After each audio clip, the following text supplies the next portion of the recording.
اس رات کو دعائیں بہت کرنا ہے آپ نے، اور ہر قسم کی دعا اپنے لیے، اپنے رشتہ داروں کے لیے، اپنے عزیز و اقارب کے لیے، لیکن کچھ شرائط کوشش کریں کہ اس میں اگر پوری ہو جائے تو کوئی امکان ہی باقی نہ رہے کہ یہ دعا ہماری قبول نہ ہو. جو ہم اتنی محنت کر رہے ہیں کوئی ایسا امکان باقی نہ رہے.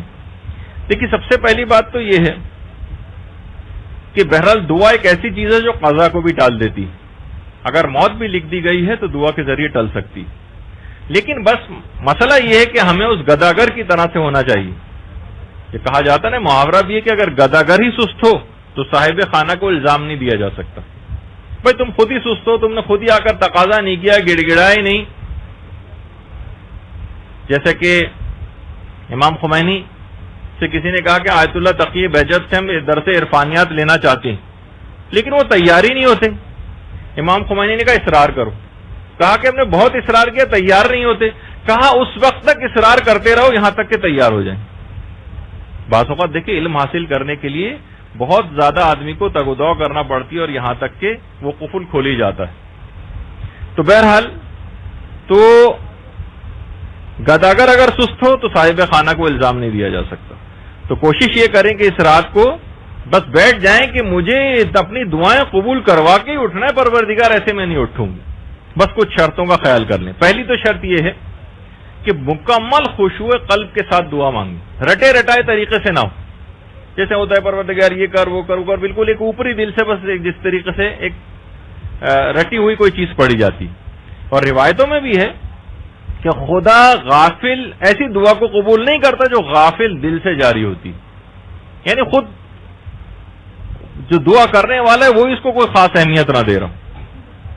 اس کے بعد دوسری جو شرط، یعنی پہلی شرط کیا ہوئی؟ خشوع قلب، مکمل توجہ اور کنسنٹریشن کے ساتھ دعا مانگنا، رٹے رٹائے طریقے سے نہ ہو.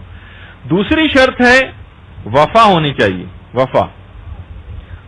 ادعونی استجب لکم، تم مجھ سے دعا کرو میں تمہاری دعاؤں کو قبول کروں گا.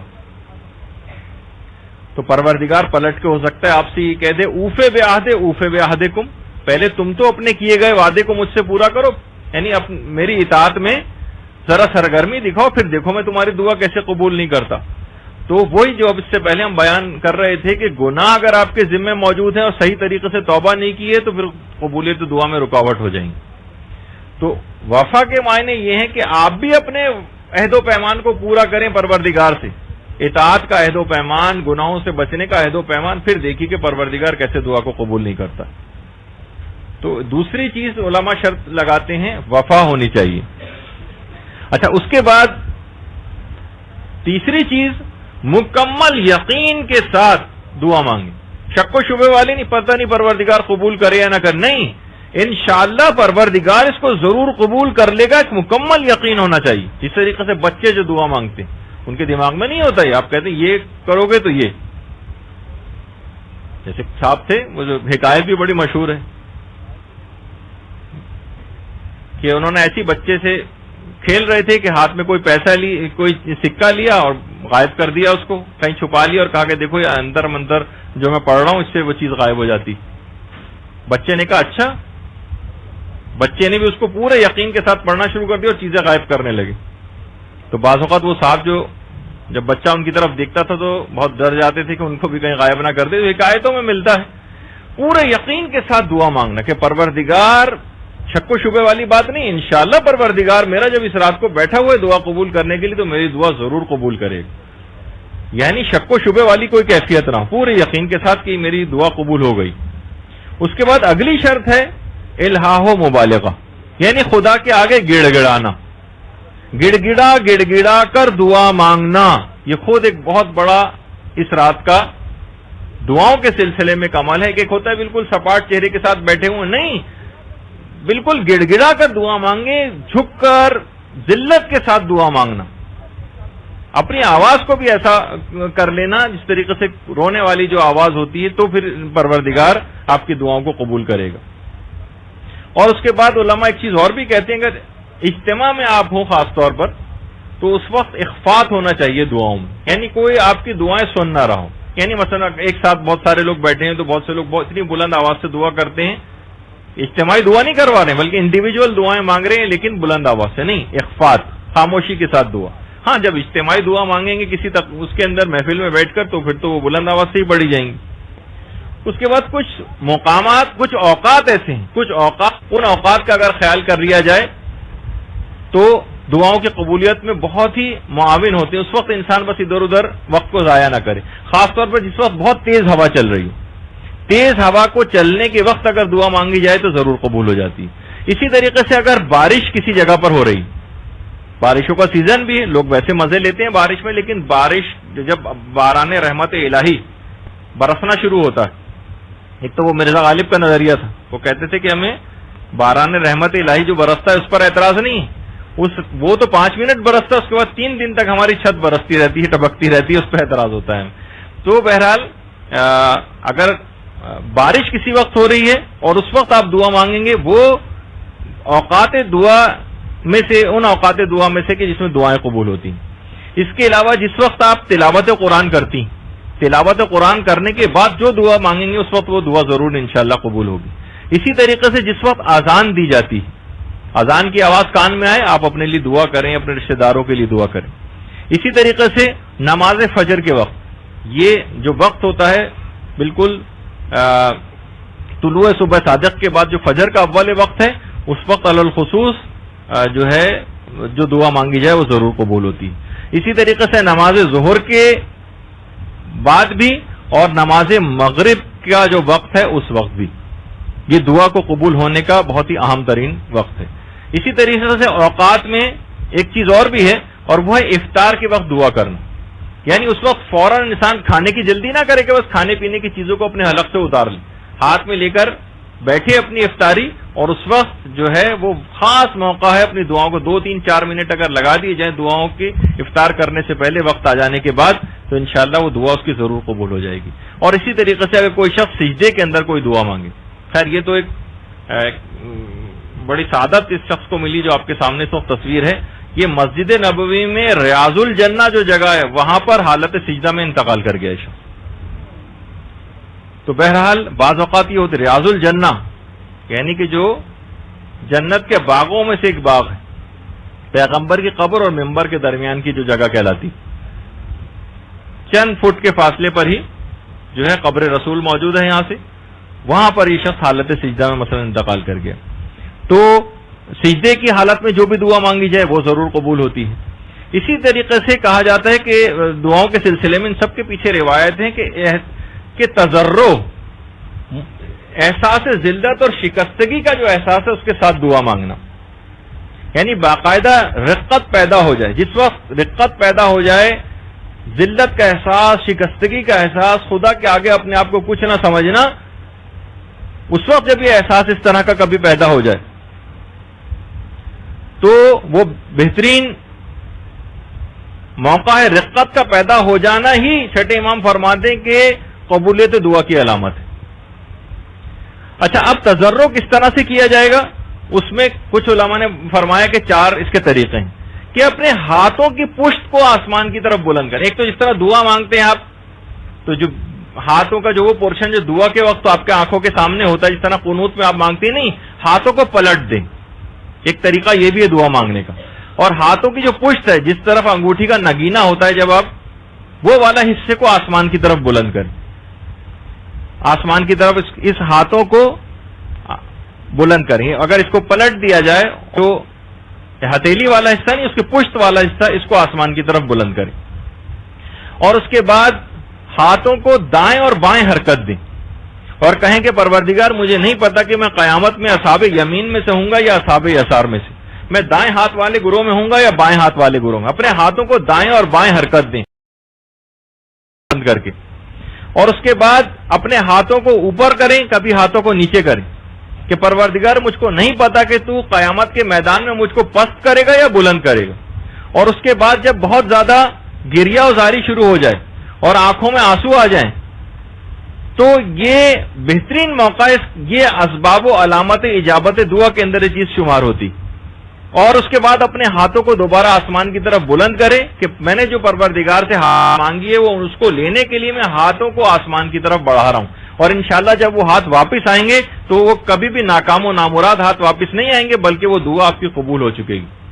تو یہ خاص طریقہ ہے تضرع کے حوالے سے شکستگی کا احساس، کہ اس طرح سے آپ کو اپنے ہاتھوں کی پشت کو آسمان کی طرف بلند کرنا ہے، اس کے بعد دائیں بائیں حرکت دینی ہے، پھر اوپر نیچے حرکت دینی ہے، اور اس کے بعد جب کوشش کریں کہ گریہ زاری ہو جائے، آنکھوں میں آنسو آ جائیں، پھر ہاتھوں کو آسمان کی طرف دوبارہ اٹھائیں کہ پروردگار نے میری دعا قبول کر لی، میں اس کو لینے کے لیے حاجت کو قبولیت کے لیے میں ہاتھوں کو آسمان کی طرف اب اٹھا رہی ہوں۔ اسی طریقے سے گریہ زاری کے بعد، اچھا اس کے بعد پھر ایک طریقہ اور بھی ہے دعاؤں کی قبولیت کے لیے۔ چھٹے امام فرماتے ہیں یعنی حاجت کی حاجت روائی کرنا، حاجت مند کی حاجت روائی کرنا۔ چھٹے امام فرماتے ہیں کہ بیمار جب طبیب کو بلاتا ہے تو کچھ نہ کچھ اس کو دیتا ہے۔ بادشاہ سے جب اگر کسی کی کوئی حاجت ہوتی ہے تو دربانوں کو رشوت دیتا ہے کسی طریقے سے بادشاہ تک یعنی رسائی ہو جائے اور وہ ہماری بات کو قبول کر لے۔ خدا سے اگر کسی کو حاجت مانگنی ہے تو وہ مخلوق خدا پر تصدق کرے، یعنی صدقہ دے مخلوق خدا کو، تو پروردگار تمہاری ان تمام دعاؤں کو قبول کر لے گا۔ تو حاجت روائی کرنا لوگوں کی، کسی کی کوئی حاجت ہے، آپ کوشش کریں کہ شب قدر میں آپ اس کی مثلا آپ کو 3-4 دن بعد کرنی ہے اس کی وہ خواہش پوری، آپ اس رات کو ہی کوشش کر کے کر دیں۔ مخلوق خدا کی حاجت روائی کرنا، لوگ باقاعدہ اپنے ٹائم ٹیبل میں اس کو بنا کے رکھتے ہیں کہ فلاں فلاں شخص کا ہمیں یہ کام کر دینا ہے اس رات کو، یا کام کر دیا اس رات کو اطلاع دے کے اس کا دل خوش کر دیں، تو ساری دعائیں اس کے صدقے میں آپ کی قبول ہو جائیں گی۔ اسی طریقے سے غیر کے لیے دعا کرنا، غیر کے لیے دعا، غیر کو دعا کرنے کا فائدہ یہ ہے کہ دوسروں کو مقدم کیا جائے، یعنی اپنی دعاؤں سے پہلے دوسرے لوگوں کے لیے آپ دعا کریں۔ الجار سمت دار، پہلے پڑوسی اس کے بعد گھر والے۔ اور پیغمبر فرماتے ہیں کہ دعا کو ہمیشہ عام کرے، مخصوص نہ کرے، تو وہ دعا جلد قبول ہو جائے گی۔ یعنی کیونکہ تمام مومنوں مومنات کے لیے جب دعا کرے گا تو خود بھی اسی کے اندر شامل ہے، اس کے تمام رشتہ دار بھی اسی کے اندر شامل ہیں، جی اس کے تمام رشتہ دار بھی اسی میں شامل ہیں۔ تو بہرحال اس کی خود تمام دعائیں قبول ہو جائیں گی اگر اس نے ایسا کیا۔ اور سب سے بہترین دعا بھی پیغمبر فرماتے ہیں کہ وہی دعا ہوتی ہے جو ایک غائب کسی دوسرے غائب کے لیے کرتا ہے، سب سے بہترین دعا وہ والی دعا ہوتی ہے۔ اور باقاعدہ ایک فرشتہ آسمانوں میں پروردگار پیدا کرتا ہے کہ جو بھی دعا کرتا ہے دوسروں کے لیے وہ فرشتہ آمین کہتا جاتا ہے، اور وہ یہ دعا کرتا ہے کہ یہ دعا تو نے کسی اور برادر مومن کے لیے کی ہے، تجھے پروردگار اس کا دگنا، اور پروردگار اس دعا کو فرشتے کی قبول کر لیتا ہے۔ یعنی جو دعائیں آپ دوسروں کے لیے مانگیں گی وہ دگنی طور پر خود آپ کے لیے قبول ہو جائیں گی۔ کتنا بڑا فائدہ ہے اس کا۔ اور سب سے بہتر یہ کہ جو چھٹے امام نے فرمایا کہ پہلے 40 مومنین کے لیے دعا کرے پھر اپنے لیے دعا کرے، تو کوئی امکان ہی نہیں رہے گا کہ اس کی دعا قبول نہ ہو۔ آپ باقاعدہ لسٹ بنائیں، کم سے کم 40 مومن و مومنات کے لیے پہلے آپ دعا کر لیں گے۔ اس کے بعد اگلی شرط یہ ہے کہ دعاؤں کو شروع کرنے سے پہلے خدا کی حمد و ستائش کریں، خدا کی حمد و ستائش کریں، اس کی نعمتوں کا شکر ادا کریں۔ ابھی دعا اپنی شروع نہیں کی ہے، پہلے خدا کی حمد و ستائش کی، اس کے بعد نعمتوں پہ شکر کیا۔ نعمتوں پہ شکر کے بعد اپنے گناہوں کا اقرار کریں، ایک ایک گناہ کو سوچیں، پروردگار میں نے یہ گناہ کیا تھا اس کو معاف کر دے، پروردگار میں نے یہ گناہ کیا تھا اس کو معاف کر دے۔ گناہوں کا اقرار کریں اور پھر خدا سے سوال کریں، پھر دیکھیں کہ اس کی دعا کیسے قبول ہوتی۔ جب یہ روایتوں میں بیان ہوا کہ خدا کی قسم کوئی شخص اپنے گناہ سے اس وقت تک باہر نہیں آتا جب تک کہ اپنے گناہوں کا اقرار نہ کر لے، اپنے گناہوں کا پروردگار سے اقرار کرے، روئیں گڑ گڑائیں اس کے سامنے، پھر دیکھیں کیسے دعا قبول نہیں ہوتی۔ اور اس کے بعد دعاؤں کی قبولیت کے لیے کہ دعا آسمان پہ رکی رہتی ہے اور اس وقت تک قبول نہیں ہوتی، اگر قبول کروانا ہے تو اس کے سابق میں اور لاحق میں، یعنی دعا کے شروع میں اور دعا کے بعد اگر درود محمد و آل محمد علیہ السلام پہ پڑھا جائے، اللہم صلی علی محمد و آل محمد،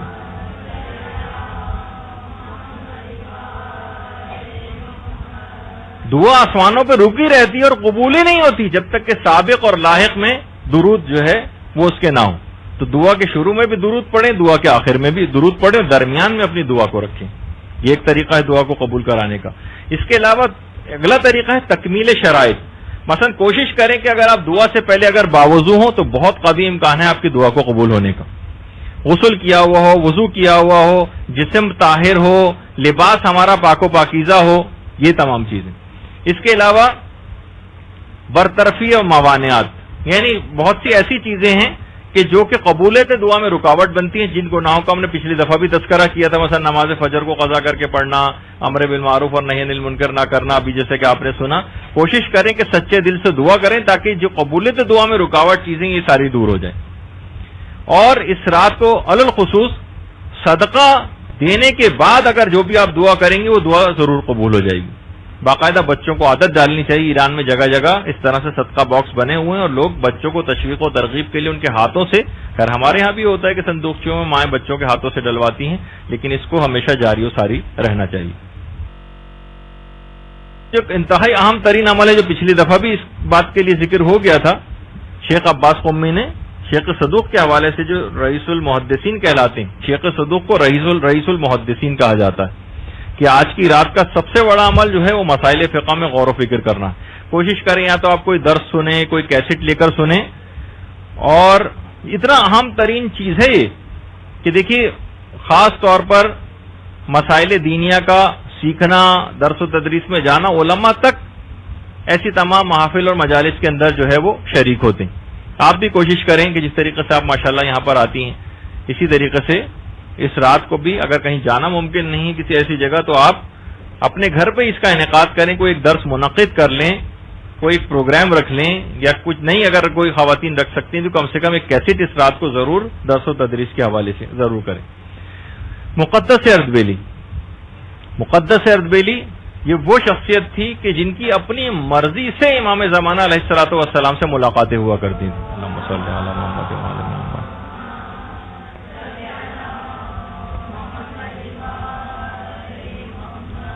اور اتنے زیادہ تقدس معاب تھے مقدس اردبیلی کہ جس وقت یہ کربلا میں ہوتے تھے، یعنی جب زیارت کے لیے کربلا جاتے تھے تو رفع حاجت کے لیے 12 میل دور کربلا سے دور جایا کرتے تھے. کہتے تھے مجھے شرم محسوس ہوتی ہے کہ جس زمین میں امام کا جسم مطہر آرام کر رہا ہوں میں وہاں پر اپنی نجاستوں کو گراؤں. مقدس اردبیلی. اور نجف میں پہلے بھی یہ طریقہ کار تھا کہ ہفتے میں 5 دن پڑھائی ہوتی تھی. جمعرات کو آدھے دن کے بعد سب لوگ نجف سے کربلا جاتے تھے اور اس کے بعد جمعرات کو جاتے تھے اور پھر جمعے کے بعد پھر وہاں سے دوبارہ چلتے تھے. اچھا جب ظاہر ہے کہ نجف سے کربلا اب تو تقریباً ٹوئن سٹی جیسے ہو گئے ہیں یہ، لیکن یہ کہ پہلے زمانے میں تو ایک الگ الگ شہر ہوا کرتے تھے دونوں، تو ایک شہر سے دوسرے شہر میں جانے سے نماز قصر ہو جاتی. لوگوں نے دیکھا کہ مقدس اردبیلی بالکل ایک الگ طریقہ کار ہے ان کا، یہ نماز پوری بھی پڑھ رہے ہیں اور قصر بھی پڑھ رہے ہیں. دیکھیے فقہی مسئلہ ہے کہ اگر کسی شخص کا سفر حرام کا سفر ہے تو اس کو نماز قصر کی سہولت نہیں ملتی، یعنی پھر اسے پوری نماز پڑھنا. مثلا اگر کوئی شخص کراچی سے لاہور جائے کسی کو قتل کرنے کے ارادے سے، اس کا یہ سفر معصیت کہلاتا ہے، اس میں قصر کی سہولت اسے نہیں ملے گی. ناشزہ عورت جس کا میں نے پچھلی دفعہ کہا تھا کہ وہ اپنے شوہر کے حقوق پورے نہیں کر رہی اور اس سے چھوٹی چھوٹی باتوں پہ لڑ جھگڑ کے دوسرے شہر اپنی ماں کے گھر واپس چلی گئی ہے، تو یہ جو سفر ہے اس کا، یہ ناشزہ عورت کا سفر، یہ سفر معصیت گناہ کا سفر کہلائے گا. اس کو سفر میں نماز پوری پڑھنا ہے کیونکہ یہ سہولت اس کو نہیں ملے گی قصر کرنے کی، یعنی 4 رکعتی نماز کو جو 2 رکعت کرنے کی سہولت ہے اس کو نہیں ملے گی. مقدس اردبیلی کا طریقہ کار لوگوں نے دیکھا کہ دیکھیے زیارت عتبات عالیہ یعنی مقدس مقامات کی زیارت کے لیے جانا کتنے عظیم و شان ثواب کے کاموں میں سے ایک ہے. تو مقدس اردبیلی سے جب لوگوں نے پوچھا کہ آپ نماز قصر بھی پڑھتے ہیں اور پوری بھی پڑھتے ہیں، اس کی کیا وجہ ہے؟ تو انہوں نے کہا کہ دیکھیے کہ میرا یہ طالب علمی کا زمانہ ہے، میں نے ابھی واجبات کا مکمل علم حاصل نہیں کیا ہے، واجبات کا مکمل علم حاصل نہیں کیا ہے. ایک طرف تو میرے دماغ میں خیال آتا ہے کہ زیارت عتبات عالیہ امام حسین کے روضے کی زیارت کا ثواب عظیم ترین ثوابوں میں سے ایک ہے، تو میں نماز اپنی قصر پڑھتا ہوں. دوسری طرف میرے دل میں خیال آتا ہے کہ یہ تو ایک مستحب سفر ہے نا، مجھ پہ تو واجب ابھی بہت سارے علم حاصل کرنا واجب ہے، اپنے مسائل کا علم حاصل کرنا، بہت سی چیزیں جو بھی میں نے حاصل نہیں کی، تو کہیں میرا مستحبات کے لیے سفر کہیں حرام سفر نہ بن جائے. اس شک و شبے کی وجہ سے میں نماز کو پوری بھی پڑھتا ہوں، کیونکہ اگر شک ہو جائے کہ حرام سفر ہے یا نہیں تو اپنی شرعی ذمہ داری اس طرح سے تعین کرتے تھے کہ نماز پوری بھی پڑھتے تھے اور قصر بھی پڑھتے تھے کہ میرا وہاں پر زیارت کے لیے جانا بھی کہیں حرام نہ ہو جائے، کیونکہ وہ بہرحال اپنی تمام تر فضیلتوں کے باوجود مستحب سفر ہے اور ابھی مجھ پر بہت سارے ایسے واجبات کا علم حاصل کرنا باقی رہ گیا ہے کہ جس پہ میری عاقبت کا دار و مدار ہے. تو آپ یہ اندازہ لگائیں کہ اس رات کو جب بھی کہا جائے، بہت سی خواتین پوچھتی ہیں کہ کیا مثلا دنیاوی جو ہم علم حاصل کر رہے ہیں کیا یہ علم کے اندر نہیں آتا؟ ہم بیٹھ کے اپنے کورس کی کتابیں اگر پڑھتے رہیں، میتھس کے مسئلے سالو کرتے رہیں اور فزکس پڑھتے رہیں اور کیمسٹری پڑھتے رہیں، تو اس پہ انشاءاللہ ہماری جو اگلی گفتگو ہوگی اس میں ہم یہ باتیں بیان کریں گے آیت اللہ محمدی ری شاہری کے حوالے سے کہ انہوں نے جو سلسلے میں باتیں بیان کی ہیں کہ کون سا علم اس رات کو حاصل کیا جائے. لیکن کم سے کم مسائل فقہ کا علم جو آپ لوگوں کے واجبات میں سے ہے کہ بھی بہت سے مسئلے سیکھنے باقی ہیں، اس رات کو اس علم کے حاصل کرنے میں لگے.